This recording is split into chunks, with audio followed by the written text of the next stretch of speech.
सबसे पहले तो मैं शैलेंद्र भाई का धन्यवाद करना चाहूँगा कि इतने ऊर्जावान साथी हैं। उम्मीद नहीं थी कि इस मतलब मेरे को तो बहुत ही फैसिनेटिंग सब्जेक्ट लगा, क्योंकि मुश्किल से ही कोई इस तरह के सब्जेक्ट पर बात करता है। अगर राजनीति पहले से दिमाग में है तो राजनीति में इसलिए कहूँगा क्योंकि हम राजनीतिक तौर से ही हमारी यात्रा की शुरुआत हुई थी और उसी दौरान मुलाकात हुई।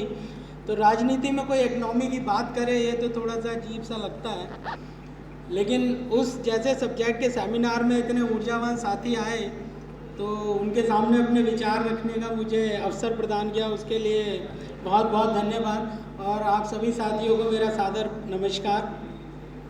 तो साथियों, जैसे कि मैं कह रहा था कि इतना शानदार सब्जेक्ट है इकनॉमी के ऊपर कि डेवलप्ड दिल्ली, अगर हम इंडिया की बात ना भी करें, सिर्फ दिल्ली सेंट्रिक बात करें, क्योंकि हम लोग दिल्ली में हैं और सबसे पहले दिल्ली को एक मॉडल बनाने की बात कर रहे हैं।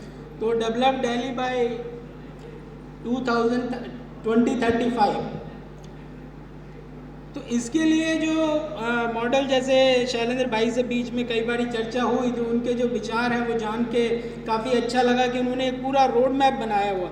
और जैसे अभी बड़े भाई हमारे मेरे से पूर्व वक्ता विमल जी ने कहा कि डेवलपमेंट की अपनी डेफिनेशन होती है, तो जनरली पॉलिटिशियंस या पब्लिक के दिमाग में भी ये है कि आपने इंफ्रास्ट्रक्चर खड़ा कर दिया, कंक्रीट के जंगल खड़े कर दिए तो आपका डेवलपमेंट हो गया, रोड्स बन गए डेवलपमेंट हो गया।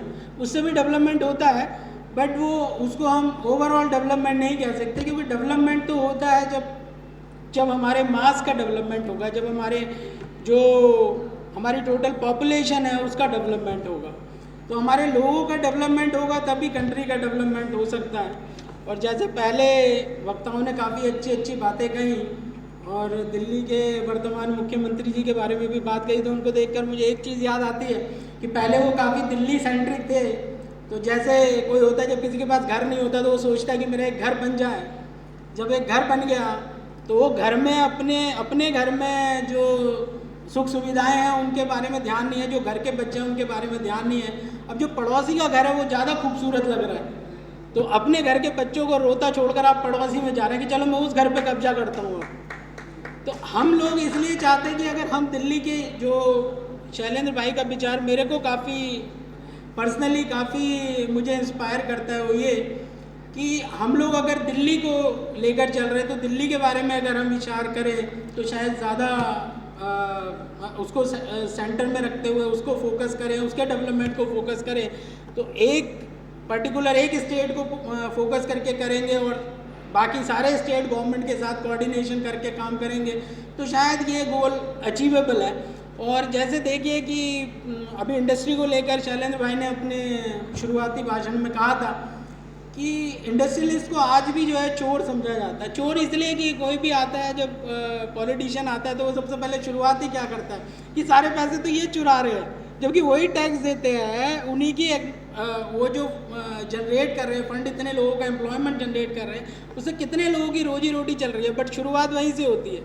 इवन अभी मुझे ऐसा लगता है कि जब हम शुरुआत में आम आदमी पार्टी से जुड़े थे तो वहाँ पर भी वो ऐसे ही शुरुआत हुई थी, तो तब वो बड़ा ये लगता था। बट जब हम लोग खुद अपना बिजनेस चला रहे हैं और देखते हैं तो जो समस्याएं हमको आती हैं इस सिस्टम में, तब ये महसूस होता है कि वो कहीं सही नहीं है। तो उन लोगों को भी एक स्थान मिलना चाहिए, क्योंकि अल्टीमेटली इकनॉमी जो है वो ड्रिवन होगी इंडस्ट्रीज से ही, उसी से ही एम्प्लॉयमेंट मिलेगा। और बहुत अच्छी बात कही उन्होंने कि अभी कुछ सेलेक्टेड इंजन्स हैं, और अगर हम जो ये विज़न लेकर चले कि हर आदमी को इंजन बनाना है, अगर वो छोटा हो या बड़ा हो उससे फ़र्क नहीं पड़ता, एक छोटा इंजन भी अपनी जो पावर है उसको यूज़ करके कुछ तो पुश देगा ना।